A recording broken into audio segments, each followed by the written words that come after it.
भाई लोग, आज जो है मैं इस वीडियो के माध्यम से आप सभी को कहना चाह रहा हूँ कि जीडीएस ऑनलाइन एंगेजमेंट जुलाई 2024 में जो भी भाई लोग जो है अप्लाई करना चाह रहे हैं, तो जल्दीबाजी में फॉर्म फिल नहीं करना है।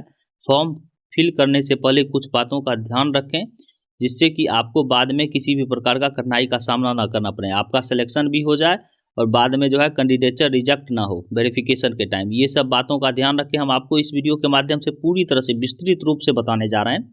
कुछ आपको सजेशंस भी देंगे, डॉक्यूमेंट रिक्वायर्ड्स के रिगार्डिंग बताएंगे, कट ऑफ के रिगार्डिंग बताएंगे, बहुत चीज़, रजिस्ट्रेशन, अप्लाई, सब कुछ के बारे में, सिलेक्शन क्राइटेरिया। तो आप लोग जो है वीडियो के साथ बने रहें। देखिए, आपको पता ही होगा या जो भी मुझे पहले से जानते हैं कि मैं भी जो है जीडीएस बीपीएम पे कार्यरत हूँ। मैं कभी भी जो है फॉल्स इन्फॉर्मेशन प्रोवाइड करवाता ही नहीं हूँ। पूरी तरह से ये क्लियर है, व्यू जाए नहीं जाए उससे कोई मतलब नहीं है मेरा। सही इन्फॉर्मेशन है, सही है। जितने भी आदमी मेरे साथ कनेक्ट हैं, एकदम पूरी तरह से फैक्ट जानकारी मेरे द्वारा जो है दिया जाता है और उन्हें जो है अच्छा लगता है। तो उससे कोई मतलब नहीं है व्यू से, ठीक है। तो हम आपको एक खास सजेशन देने जा रहे हैं, सब कुछ के रिगार्डिंग बताएंगे। तो फॉर्म फिल करने से पहले ये वीडियो ज़रूर देख लें और इसे जो है सभी जगह शेयर करें, जिससे कि और भी लोगों को हेल्प मिले। देखिए, क्या है कि आपको पता है कि 15 जुलाई से जो है रजिस्ट्रेशन स्टार्ट है और आपको पता ही है। तो बहुत लोग जल्दबाजी में क्या कर सकते हैं कि फॉर्म को फिल कर देंगे। आप फॉर्म फिल करने के बाद पछताएंगे, क्योंकि आपको पता है कि एक ही बार रजिस्ट्रेशन कर सकते हैं आप। एक बार रजिस्ट्रेशन कर सकते हैं। अगर कुछ उसमें जो है आप इधर उधर करके फिर डबल रजिस्ट्रेशन कीजिएगा तो प्रॉब्लम हो सकता है डाटा वहाँ पे फेच कर जाए। आपको पता है कि 15 जुलाई से स्टार्ट है और 5 अगस्त तक। आपको क्या करना है कि फॉर्म फिल करने से पहले, देखिए मेरा सजेशन है, हमको तो सभी सर्कल से कनेक्ट है। अब हम यूट्यूब चैनल चलाते हैं, जीडीएस बीपीएम है, बहुत सारा ग्रुप्स है हर एक सर्कल का। तो मुझे तो सभी जगह से कनेक्ट है। इसमें क्या प्रॉब्लम है कि आपको क्या करना है कि फॉर्म फिल करने से पहले सभी लोग, जितने भी लोग हैं, कास्ट सर्टिफिकेट बना लेना है। अब कास्ट सर्टिफिकेट किस प्रकार से बनाना है हम आपको बताने जा रहे हैं। देखिए, सबसे फर्स्ट नंबर जो है हम आपको बताने जा रहे हैं एससी एसटी का। यहाँ पे देख सकते हैं, ये डिपार्टमेंट ने नोटिफिकेशन में ही दे रखा है कि इस प्रकार से फॉर्मेट से एससी एसटी का सर्टिफिकेट आपको बनवा लेना है। इस प्रकार से नॉर्मली जो है सबको जिस प्रकार से ये डिपार्टमेंट दे रखा है ना, उसी प्रकार से बनता है। कोई दिक्कत नहीं है कि ऐसा ही फॉर्मेट में होना चाहिए। एससी एसटी का सर्टिफिकेट आपको बनवा लेना है। अब एससी एसटी का सर्टिफिकेट कहाँ से बनवाना है उसके रिगार्डिंग हम आपको बताने जा रहे हैं। कि आपको पता है कि जो सेंट्रल गवर्नमेंट का जहाँ पे एससी एसटी का सर्टिफिकेट बनता है, जैसे एसटीओ लेवल में बनता है, यहाँ पे पूरी तरह से क्लियर है। डिस्ट्रिक्ट मजिस्ट्रेट से बनवा सकते हैं, एडिशनल डिस्ट्रिक्ट मजिस्ट्रेट से बनवा सकते हैं, एडीएम से, कलेक्टर से बना सकते हैं, डिप्टी कलेक्टर से बना सकते हैं, एडिशनल डिप्टी कमिश्नर से बना सकते हैं, डिप्टी कलेक्टर फर्स्ट क्लास से बना सकते हैं, सब डिविजनल मजिस्ट्रेट से, एसडीएम से बना सकते हैं, ठीक है, एसडीओ से बना सकते हैं। तो आप जो है जहाँ पे सेंट्रल गवर्नमेंट वाला एससी एसटी का बनता है वहाँ पे जाके बनवा लें। स्टेट वाला नहीं चलने वाला है, पूरी तरह से समझ गए। उसी प्रकार से ओबीसी का जो है यहाँ पे जो है अदर बैकवर्ड का यहाँ पे दे रखा है परफॉर्मा। तो आपको ओबीसी का भी जो है सेंट्रल गवर्नमेंट वाला बनवा के रखना है फॉर्म फिल करने से पहले। जो बात हम कह रहे हैं वही बात को ध्यान दीजिए। अब क्यों कह रहे हैं हम आपको बताएंगे। उसके बाद देखिए, जो ईडब्ल्यूएस कैटेगरी से हैं वो भी जो है ब्लॉक स्तर से, जो सीओ लेवल से है, वो भी जो है यहाँ पे सर्टिफिकेट बनवा के रख लेंगे अपने पास। उसके बाद ही फॉर्म फिल करेंगे। और ईडब्ल्यूएस वाले के लिए खास है, वो जो है एक इनकम सर्टिफिकेट भी बना के रखेंगे, ठीक है।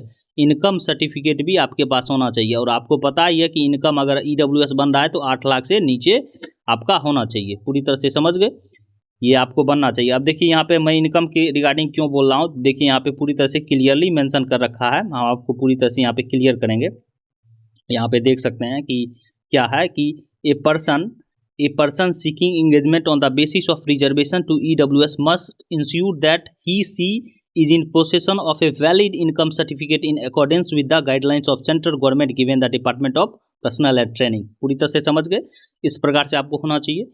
और मैंने आपको बता दिया एससी एसटी और ओबीसी सेंट्रल वाला, ईडब्ल्यूएस जो है सीओ लेवल वाला बन सकता है, ब्लॉक स्तर वाला कोई दिक्कत नहीं है। और इनकम सर्टिफिकेट भी आपको बना के साथ साथ रखना है, उसके बाद फॉर्म अप्लाई करना है। अब देखिए, ये ऐसा इसलिए कर रहे हैं, इसलिए कर रहे हैं कि कुछ जगह जो है इससे पहले जो है प्रॉब्लम फेस हो गया। प्रॉब्लम ये फेस हो गया कि बहुत जगह जो है सवाल खड़ा हो गया कि आप जो है आपके फॉर्म अप्लाई करने से पहले का कास्ट सर्टिफिकेट चाहिए, ईडब्ल्यूएस चाहिए, एससी एसटी चाहिए, ओबीसी चाहिए। पूरी तरह से समझ रहे हैं। वहाँ पे एक क्वेश्चन राइज कर देता है रिक्रूटिंग अथॉरिटी, जहाँ पे वेरिफिकेशन करने जाइएगा कि आप जो है किस कैसे फॉर्म अप्लाई कर दिए, फॉर्म अप्लाई करने के बाद क्यों बनाए आप, इसका मतलब है उससे पहले जो है आपके पास जो है आप उस कैटेगरी में नहीं थे। ये पूरी तरह से समझ रहे हैं। इसीलिए हम आपको कह रहे हैं कि जो है फॉर्म अप्लाई करने से पहले जो है आप डॉक्यूमेंट तैयार कर लीजिए। हड़बड़ी क्या है, बहुत लंबा समय है, 1 सप्ताह में सब कुछ बन जाएगा, 10 दिन लगेगा, 15 दिन लगेगा, उसके बाद ही अप्लाई होगा, कोई दिक्कत नहीं है। हड़बड़ी में आप अप्लाई कर दीजिएगा तो सिलेक्शन हो जाता है, इस प्रकार से कुछ नहीं होता है। तो पूरी तरह से सही प्रक्रिया से चलिए। ईडब्ल्यूएस के लिए जो है पूरी तरह से इनकम चाहिए, और ईडब्ल्यूएस ब्लॉक स्तर वाला, सीओ लेवल वाला, और ओबीसी एससी एसटी जो है सेंट्रल वाला आपको पूरी तरह से बनवा के रख लेना है। पूरी तरह से समझ गए।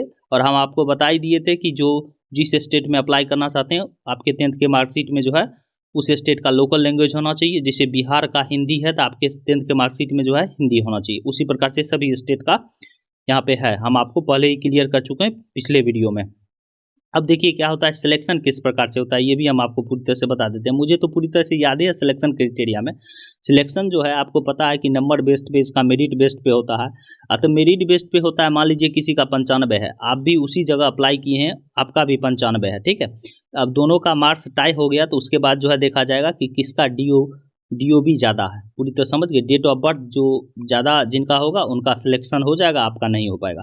अब देखिए कट ऑफ के रिगार्डिंग हम क्या आपको बताना जा रहे हैं। कट ऑफ के रिगार्डिंग ये है भैया कि कट ऑफ के रिगार्डिंग पिछले बार जो है बहुत सारे भाई लोग पैसा दे दिए कि जो है कट ऑफ बता रहा है, यहाँ से अप्लाई कर देंगे सिलेक्शन हो जाएगा। ऐसा कुछ भी नहीं है। मैं जीवन में कभी जो है कट ऑफ के रिगार्डिंग अपने यूट्यूब चैनल पे नहीं बोलता हूँ, क्योंकि कट ऑफ जो है हर एक सीट का अलग अलग बनेगा। एक डिवीज़न के अंदर जितना भी वैकेंट पोस्ट होगा आप उस पर अप्लाई कर सकते हैं, और सब जो है बच्चा अगर उस डिवीज़न में अप्लाई करेगा तो सभी जो है सभी सीट को जो है पूरी तरह से अप्लाई कर देगा, ठीक है। या नहीं भी अप्लाई कर सकता है आप। तो अब मान लीजिए कि प्रेफरेंस आपका फर्स्ट है, उसका भी फर्स्ट है, ठीक है। तो जिसका अगर मार्क्स ज़्यादा होगा उसका हो जाएगा, उसके बाद देखा जाएगा डीओबी, अगर मार्क्स तय हो गया तो डीओबी देखा जाएगा। फिर दूसरा सीट प्रेफरेंस देखा जाएगा, दूसरा सीट पे कितने बच्चे अप्लाई किए, माने हर एक सीट का अलग अलग जो है कटअप बनता है, पूरी तरह से समझिए। और प्रेफरेंस के हिसाब से बनता है। तो ऐसा कोई ज़रूरी नहीं है कि जो है एक ही डिवीज़न के अंदर एक सीट पे ज़्यादा बन सकता है कटअप, एक सीट पे कम बन सकता है। पूरी तरह से समझ गए आप लोग।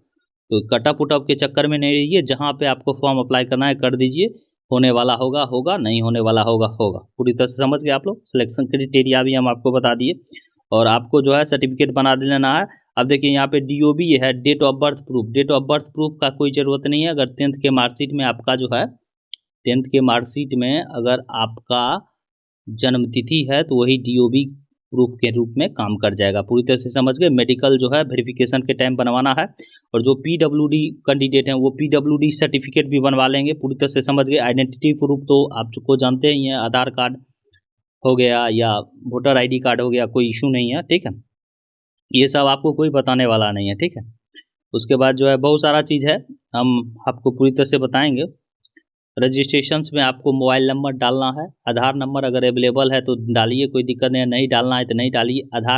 मोबाइल नंबर डालना है। मोबाइल नंबर के बाद जो है एक ईमेल डालना है, नया होना चाहिए, ठीक है। और रजिस्ट्रेशन फिर से करना है। ऐसा कोई ज़रूरी नहीं है कि आप शेड्यूल 2 में किए, स्पेशल ड्राइव में किए तो वही रजिस्ट्रेशन चलेगा, ऐसा कुछ भी नहीं है। फिर से आपको रजिस्ट्रेशन करना है। ये सब बातों का ध्यान रखना, ठीक है। और ये सब बात आपको कोई बताने वाला नहीं होगा, ठीक है। और कोई भी जो है आजकल बहुत सारा हम देख रहे हैं कि फर्जी जो है यूट्यूबर जो है यहाँ पे पैदा ले लिया है, मतलब जिसको कोई जानकारी ही नहीं है, कुछ भी जो है अपना बोल रहा है, ठीक है। देखिए यहाँ पे पूरी तरह से मोबाइल नंबर हम आपको बोले, ईमेल बोले, आधार अवेलेबल है तो दीजिए, नहीं अवेलेबल है तो नहीं दीजिए, कोई दिक्कत नहीं है। आधार से उधार कोई मतलब नहीं है। फिर जो है 10th का मार्कशीट में जो है एग्जामिनेशन, वहाँ पे ईयर पूछता है, ईयर ऑफ पासिंग बोर्ड पूछता है, वहाँ पे सिलेक्ट करना है। जब रजिस्ट्रेशन कीजिएगा तो यही सब आता है। और आप स्कैन फोटो 50 KB का और सिग्नेचर 20 KB का, मोबाइल से भी कर सकते हैं, कोई दिक्कत नहीं है, ठीक है। और यहाँ पे 100 रुपया लगेगा एप्लीकेशन फॉर्म का, और यही सब है।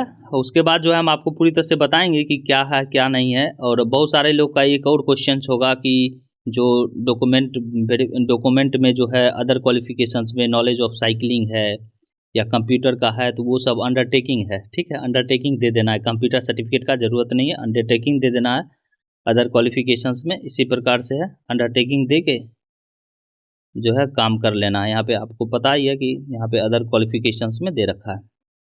ये सब चीज़ का ध्यान रखना पड़ेगा और जो जो कह रहे हैं कि वही सब काम कीजिए, जिससे कि आपको बाद में कठिनाई का सामना ना करना पड़े। आराम से अच्छी तरह से देखिए, यहाँ पे देखिए नॉलेज ऑफ कंप्यूटर है, नॉलेज ऑफ साइकिलिंग है, एडिक्वेट मीन्स ऑफ लाइवलीहुड है, ठीक है। तो यहाँ पे पूरी तरह से अगर आपके पास 10th का मार्कशीट है कोई दिक्कत नहीं है, नहीं है तो जो है वहाँ पे जो है नॉलेज ऑफ कंप्यूटर में जो है एक अंडरटेकिंग लेता था पिछले बार, जो है अंडरटेकिंग आप जो है दे दीजिएगा, एक अंडरटेकिंग, ठीक है, और कुछ भी नहीं है।